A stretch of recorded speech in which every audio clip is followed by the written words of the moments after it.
2023 മുഖ്യമന്ത്രിയുടെ വിശിഷ്ട സേവനത്തിനുള്ള എക്സൈസ് മെഡൽ ലഭിച്ച ശ്രീ ജയപ്രസാദ് സാറിനെയാണ് നമ്മൾ ഇന്ന് പരിചയപ്പെടുന്നത്. നമസ്കാരം സാർ. നമസ്കാരം. സാർ ഇപ്പോൾ ഏത് ഓഫീസിലാണ്? ഞാനിപ്പോൾ വടകര എക്സൈസ് റേഞ്ച് ഓഫീസിലാണ് വർക്ക് ചെയ്യുന്നത്. അസിസ്റ്റന്റ് എക്സൈസ് ഇൻസ്പെക്ടർ ഗ്രേഡ് തസ്തികയിലാണ്. കോഴിക്കോട് ഡിവിഷന് കീഴിലാണ് വടകര റേഞ്ച് ഇപ്പോൾ പ്രവർത്തിച്ചു വരുന്നത്. സാർ ഏത് വർഷമാണ് സർവീസിൽ കയറിയത്? ഞാൻ ആദ്യം കയറിയത് ഫോറസ്റ്റ് ഡിപ്പാർട്ട്മെന്റിന്റെ കീഴിൽ വാച്ചർ തസ്തികയിലാണ് കയറിയത്. ഡിപ്പോ വാച്ചർ, ബംഗ്ലാവ് വാച്ചർ, റിസർവ് വാച്ചർ എന്ന തസ്തികയിലാണ് കയറിയത്. അത് എറണാകുളം ജില്ലയിലുള്ള നേര്യമംഗലം ഭാഗത്തായിരുന്നു ജോലി ചെയ്തിരുന്നത്. തലക്കോട് ഡിപ്പോയിൽ, ടിമ്പർ ഡിപ്പോയിലായിരുന്നു. പിന്നീട് 2004 ഞാൻ എക്സൈസ് വകുപ്പിലേക്ക് കോഴിക്കോട് ജില്ലയിൽ ചേളന്നൂർ റേഞ്ച് ഓഫീസിൽ ജോലിയിൽ കയറിയാണ് ഉണ്ടായത്. ഇപ്പോൾ സാറിന് ഏത് കാറ്റഗറിയിലാണ് CM മെഡൽ ലഭിച്ചത്? 2023 വർഷത്തെ പ്രവർത്തനത്തെ വിലയിരുത്തിയിട്ടാണ് എനിക്ക് അവാർഡ് ലഭിച്ചത്. വിവിധങ്ങളായിട്ടുള്ള കാറ്റഗറികൾ ഇതിൽ പരിഗണിക്കുന്നുണ്ട്. അവാർഡിനായിട്ട് ഏറ്റവും കൂടുതൽ നല്ല കേസ് എടുത്താൽ അവാർഡ് കിട്ടുന്നുണ്ട്. ഏറ്റവും നല്ല കേസിന് വേണ്ട വിവരങ്ങൾ കൊടുത്താൽ അവാർഡ് കിട്ടുന്നുണ്ട്. അത് 23 കിട്ടിയത് കോഴിക്കോട് ജില്ലയിലുള്ള പ്രവീൺ കുമാറിനെയാണ്. അതുപോലെ തന്നെ നന്നായിട്ട് കേസ് കോടതിയിലെത്തിക്കുകയും ശിക്ഷ വാങ്ങിക്കൊടുക്കുകയും ചെയ്യുന്ന കാറ്റഗറിക്ക് അവാർഡ് കിട്ടുന്നുണ്ട്. എനിക്ക് കിട്ടിയ പൊതുജനങ്ങൾക്കിടയിൽ എക്സൈസ് വകുപ്പിന്റെ യശസ് ഉയർത്തുന്ന പ്രവർത്തനങ്ങളായിട്ട് വിമുക്തി മിഷന്റെ പ്രവർത്തനവും കുട്ടികൾക്കിടയിലുള്ള ലഹരി ബോധവൽക്കരണ പ്രവർത്തനത്തിന്റെ ഭാഗമായിട്ടാണ് 2023 പ്രവർത്തനത്തിന് എനിക്ക് അവാർഡ് കിട്ടുന്നത്. ഇതിനു മുമ്പ് ലഹരി ബോധവൽക്കരണ പ്രവർത്തനത്തിന് വളരെ കൊല്ലം മുമ്പ് കോഴിക്കോട് ജില്ലയിൽ ഒരു അവാർഡ് ലഭിച്ചിരുന്നു. പിന്നീട് എത്രയോ വർഷത്തിന് ശേഷമാണ് ഈ കാറ്റഗറി കോഴിക്കോട് ജില്ലയിലേക്ക് ഈ കാറ്റഗറി CM മെഡൽ ലഭിക്കുന്നത്. ഈ സർവീസ് കാലയളവിൽ സാറിനുണ്ടായ നല്ല അനുഭവങ്ങളും മോശ അനുഭവങ്ങളും ഒന്ന് പങ്കുവെക്കാം. നല്ല അനുഭവങ്ങൾ ഒരുപാട് ഉണ്ടായിട്ടുണ്ട്. വടകരയിൽ ഒരു വലിയ കേസ് എടുത്തിട്ട്, മാരകലഹരിയുമായി ബന്ധപ്പെട്ടിട്ട് കേസ് എടുത്തിട്ട് അതിൽപ്പെട്ട പല കുട്ടികളെയും അവരുടെ വീടുകളിൽ പോയിട്ട് രക്ഷിതാക്കളോട് പറയുകയും തുടർന്ന് രക്ഷിതാക്കൾ കൂടി അത് അറിഞ്ഞ് ആ കുട്ടികൾ അതിൽ നിന്ന് മാറ്റാനുള്ള പ്രവർത്തനത്തിന് സഹായിച്ചു. അതിന് അവര് ഒരു സ്വീകരണം തരികയും ആ സ്വീകരണത്തിന്റെ അന്ന് ഒരു രക്ഷിതാവ് കെട്ടിപ്പിടിച്ചുകൊണ്ട് പൊന്നാട അണിയിക്കുന്ന സമയത്ത് പൊട്ടിക്കരഞ്ഞത് ഒരു മറക്കാൻ പറ്റാത്ത അനുഭവമാണ്. പിന്നെ നിരവധി ക്ലാസ്സുകൾ എടുത്തിട്ട് നമ്മളെ പല കുട്ടികളുടെ അമ്മമാര് മാരകമായ ലഹരി വസ്തുക്കൾ ബാഗിലും മറ്റും കണ്ടിട്ട് ക്ലാസിന്റെ ഭാഗമായി തിരിച്ചറിയുകയും എന്നിട്ട് അവർ നമ്മളുടെ അടുത്ത് വന്നിട്ട് കുട്ടികളെ കുറിച്ച് പറയുകയും അവരെ ചികിത്സയ്ക്ക് കൊണ്ടുപോകാൻ കഴിയുക എന്നൊക്കെ പറഞ്ഞു. സർവീസ് ജീവിതത്തിൽ നമ്മൾ ചെയ്ത പ്രവൃത്തിക്കുള്ള ഒരു തുക നമുക്ക് തിരിച്ചു കിട്ടുന്ന രീതിയിലുള്ള പ്രവർത്തനമാണ്. എൻ്റെ സഹപ്രവർത്തകരൊക്കെ നല്ല പ്രവർത്തനം, നല്ല സഹകരണമാണ് തന്നത്. ഇത്രയും വർഷമായിട്ടും നമുക്ക് അങ്ങനെ ഒരു മോശപ്പെട്ട ഒരു അനുഭവം നമ്മുടെ സഹപ്രവർത്തകർക്ക് ഉണ്ടായിട്ടില്ല. നല്ല ഫ്രണ്ട്ഷിപ്പായിട്ടുള്ള ബന്ധങ്ങളും അതോടൊപ്പം തന്നെ സർവീസുമായിട്ട് ബന്ധപ്പെട്ട ഗൗരവപരമായ കാര്യങ്ങളൊക്കെ തന്നെ കൈകാര്യം ചെയ്യുന്നുണ്ട്. അപ്പോൾ ഒരുപാട് നല്ല അനുഭവങ്ങൾ പറഞ്ഞാൽ തീരാത്തോളം നല്ല അനുഭവങ്ങളുണ്ട്. മോശപ്പെട്ട അനുഭവങ്ങൾ ഉണ്ടായിട്ടുണ്ട്. മോശപ്പെട്ട അനുഭവങ്ങൾ പലപ്പോഴും കേസെടുക്കുമ്പോഴാണ് ഉണ്ടായിരുന്നത്. വളരെ മുമ്പ് കൊയിലാണ്ടി ഭാഗത്ത് വെച്ചൊരു കേസെടുക്കുന്ന സമയത്ത് ഒരു പ്രതി ഒരു വലിയ കാന ചാടിക്കിടക്കുന്ന സമയത്ത് കാനയുടെ അന്നപ്പുറം എത്താതെ ഇയാൾ കാനയുടെ നടക്കുന്നുണ്ട് വാറ്റിക്കൊണ്ടിരിക്കുന്ന സമയത്ത് കാലിൻ്റെ എല്ല് പൊട്ടിയ ഭാഗം പുറത്തേക്ക് വരികയും ചെയ്തു. പൈപ്പിന് വെള്ളം വരുമ്പോൾ ആ ചോര ഇങ്ങനെ ഒഴിക്കുക അതിമാരകമായ പരിക്കായിരുന്നു. മെഡിക്കൽ കോളേജിലേക്ക് കൊണ്ടുപോയി ഒരു ഭയങ്കരമായ അനുഭവം ഉണ്ടായിരുന്നു. അതിനുശേഷവും അതിന് സമാനമായിട്ട് കുറച്ചു മുമ്പ് വടകര ഒരു കഞ്ചാവ് കേസ് പ്രതിയെ ഓടിച്ചിട്ട് പിടിക്കുമ്പോൾ വീണിട്ട് അയാളുടെ കാല് പൊട്ടി പ്ലാസ്റ്ററൊക്കെ ഇട്ടിട്ട് ഉള്ള അനുഭവം ഉണ്ടായിട്ടുണ്ട്. ഒരു 2-3 മാസം മുമ്പേ ഒരു മാഹി മദ്യനടത്ത് ഇതേ സമയത്ത് ഒരു പ്രതിയെ പിടിക്കുകയും പ്രതിയെ മജിസ്ട്രേറ്റിന്റെ മുന്നിലേക്ക് ഹാജരാക്കിയ സമയത്ത് പ്രതി രക്തം തുപ്പുകയും ചെയ്ത അനുഭവങ്ങളൊക്കെ ഉണ്ടായിട്ടുണ്ട്. അത്തരം അനുഭവങ്ങളൊക്കെ ഉണ്ടായിട്ടുണ്ട്. എന്നിട്ട് നമ്മൾ ആ പ്രതിയെയും കൊണ്ട് മെഡിക്കൽ കോളേജിൽ പോവുകയും 3-4 ദിവസം ആ പ്രതിയുടെ പിന്നാലെ നടക്കേണ്ട അവസ്ഥയും ഒക്കെ തന്നെ വന്നിട്ടുണ്ട്. അങ്ങനെ മോശപ്പെട്ട അനുഭവങ്ങൾ ഇത്തരത്തിൽ ഉണ്ടായിട്ടുണ്ട്. പേടിയാകുന്ന രൂപത്തിലുള്ള അനുഭവങ്ങൾ ഉണ്ടായിട്ടുണ്ട്. പല കുട്ടികളെ സേവ് ചെയ്യുന്ന സമയത്ത് പലതരത്തിലുള്ള അസ്വസ്ഥതകളൊക്കെ ചിലപ്പോൾ ഉണ്ടാവാറുണ്ട്. അപ്പോൾ അതൊക്കെ തന്നെ ഈ സർവീസിൽ ഉണ്ടാകുന്ന നല്ല അനുഭവങ്ങൾ മോശപ്പെട്ടാണ്. കുട്ടികൾ ലഹരിയിൽപ്പെടാതിരിക്കാൻ എന്തെല്ലാം പ്രവർത്തനങ്ങളാണ് എക്സൈസ് വകുപ്പ് ചെയ്യുന്നത്? കേരളത്തിൽ വളരെ വ്യാപകമായിട്ട് മയക്കുമരുന്നിന്റെ ഉപയോഗം വിദ്യാർത്ഥികൾക്കിടയിൽ ശ്രദ്ധയിൽപ്പെട്ടിട്ടുണ്ട്. അതിന്റെ കാരണങ്ങളൊക്കെ ഒരുപാട് നിരവധി കാരണങ്ങളൊക്കെ ഉണ്ട്.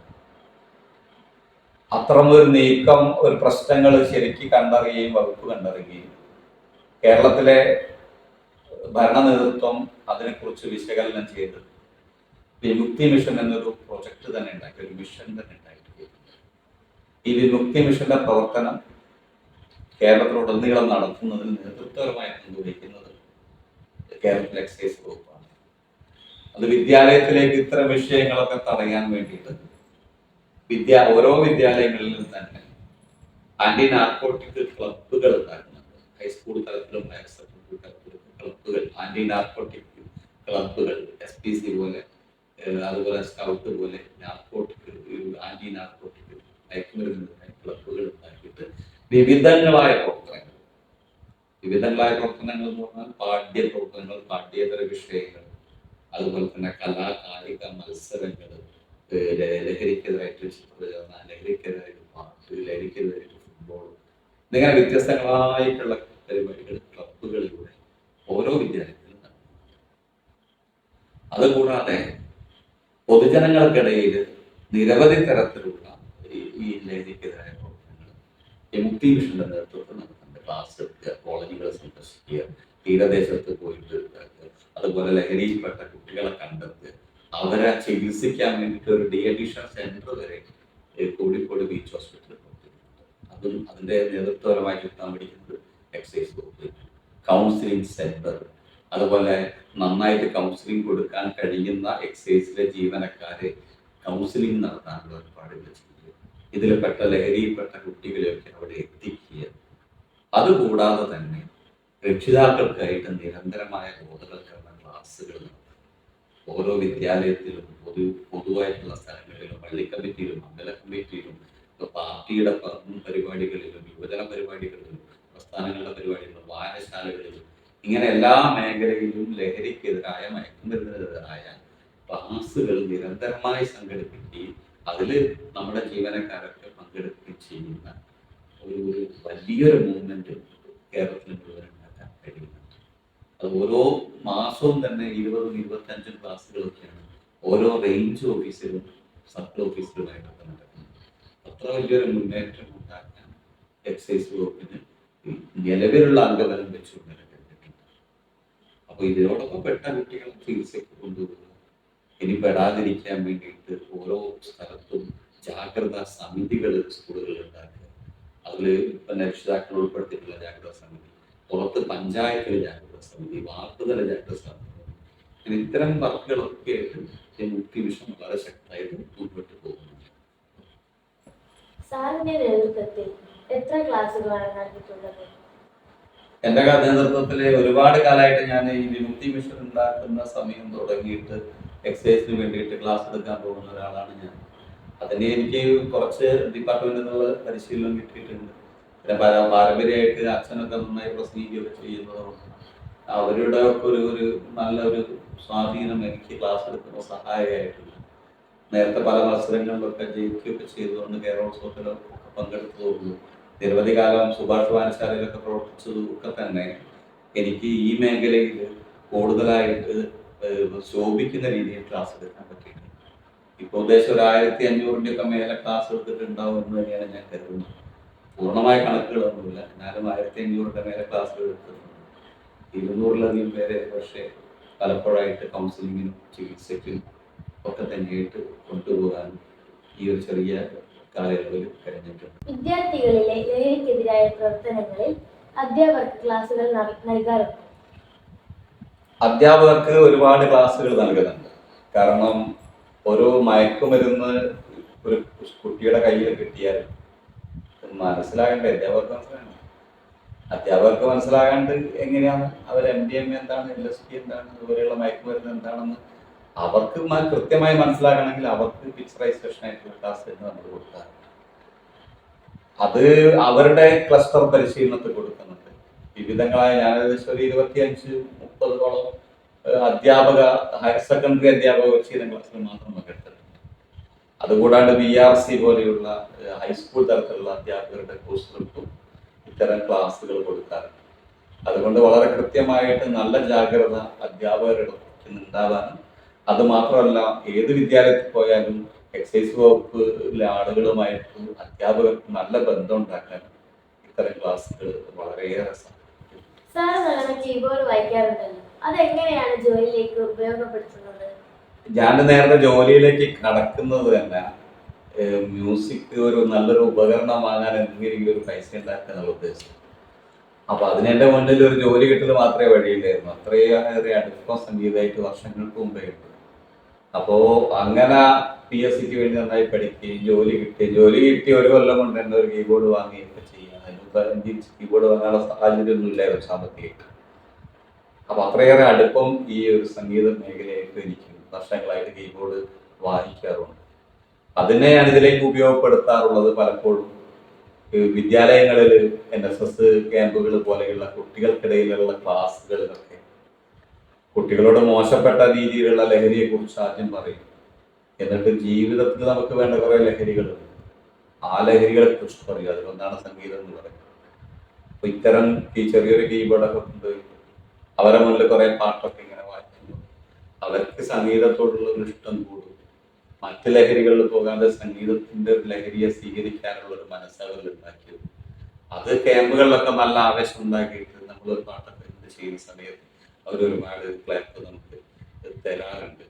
ജോലിക്ക് ഒരിക്കലും കീബോർഡ് വായന തടസ്സമാവാറില്ല. രണ്ടും കൂടി ഒരേ സമയം തന്നെ മനസ്സുകൊണ്ട് കൊണ്ടുപോകാറുണ്ട്.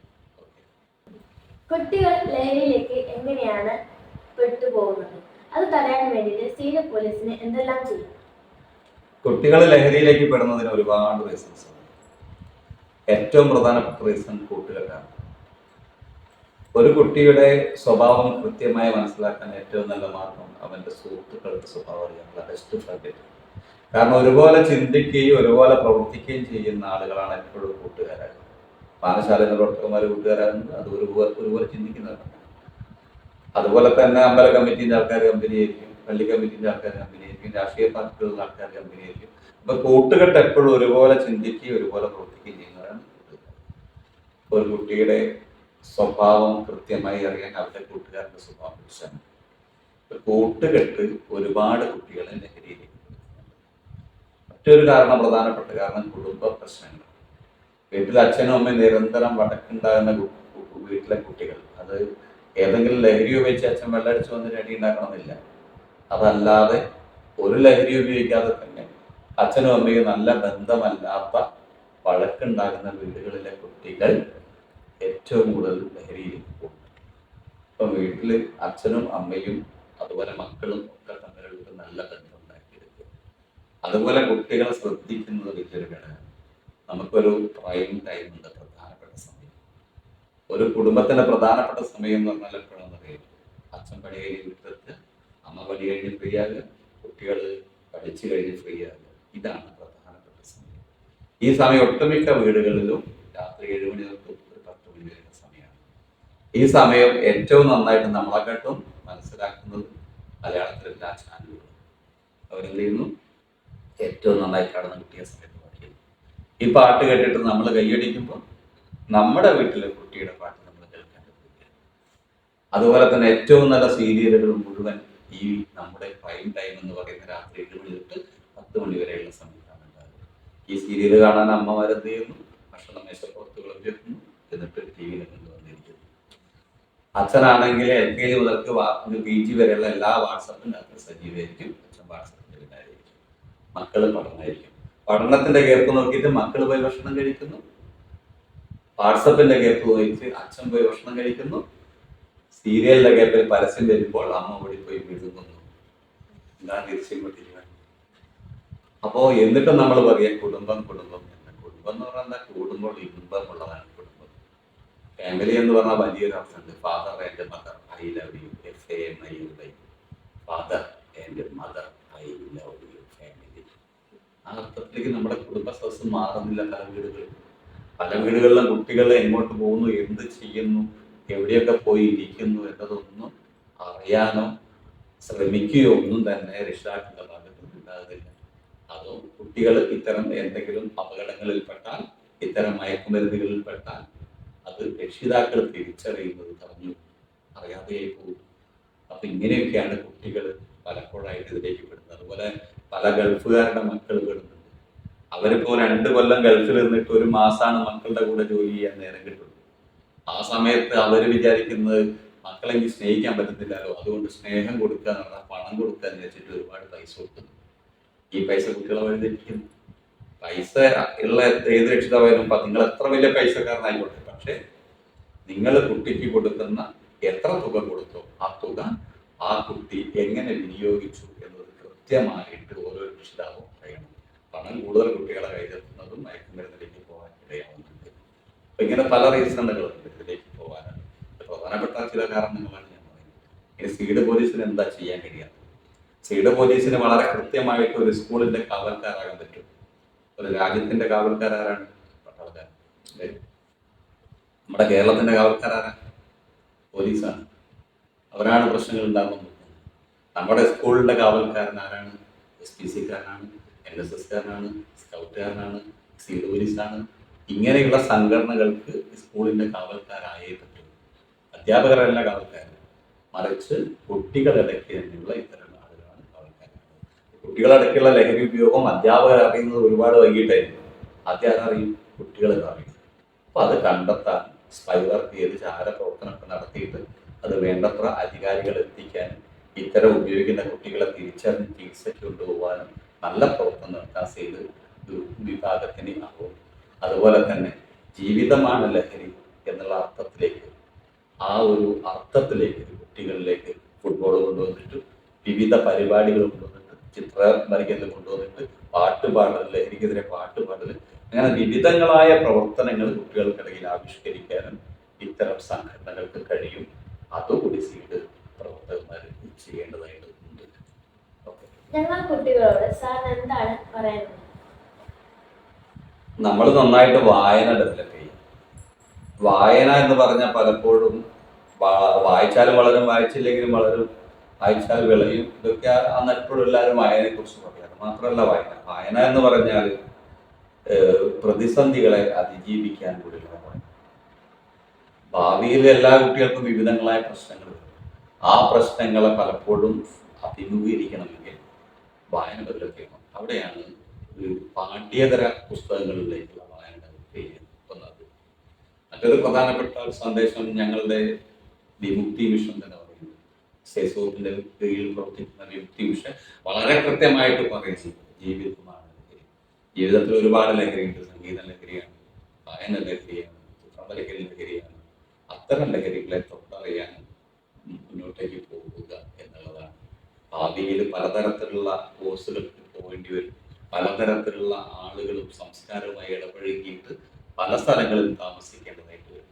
ആ സമയത്ത് മയക്കുമരുന്ന് പോലെയുള്ള സാധനങ്ങൾ പക്ഷെ നമ്മളെ തേടി വന്നിരിക്കാൻ അതിലേക്ക് അറിയാതെ പോലും വരാതിരിക്കുക എന്നുള്ളതാണ് വിദ്യാർത്ഥികളോട് പറയാനുള്ളത്. സാർ ഞങ്ങൾക്ക് വേണ്ടി 2 വരി കീബോർഡ് വായിക്കാമോ? പിന്നെന്താ,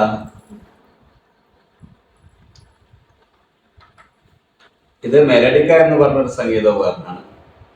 ഈ എയർ കൊടുത്തിട്ട് വായിക്കുന്ന ഒരു പുതിയ രീതിയിലുള്ള ഉപകരണമാണ്. കുറഞ്ഞ പൈസയൊക്കെ ഉള്ളത്. അപ്പൊ ആ ഉപകരണത്തിൽ ഒരു ചെറിയൊരു കഷ്ണം വായിച്ചാൽ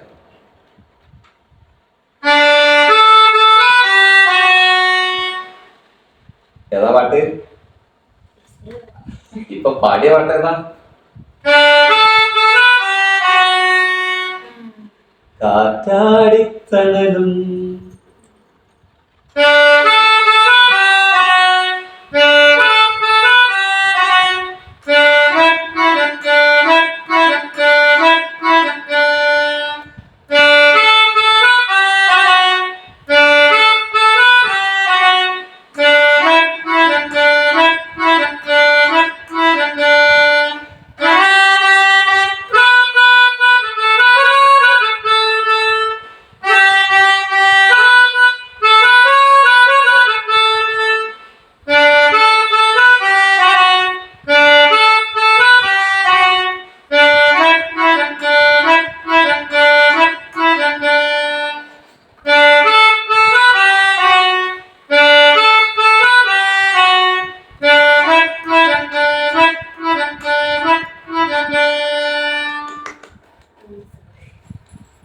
താങ്ക് യു സാർ. ഓക്കെ, സന്തോഷം. സാർ ഇത്രയും നേരം ഞങ്ങളോട് സഹകരിച്ചതിന് നന്ദി, നമസ്കാരം. നന്ദി. ഓക്കെ, നമസ്കാരം. സാർ ഇനിയും കുറെ അവാർഡുകൾ ലഭിക്കട്ടെ. Okay, thank you.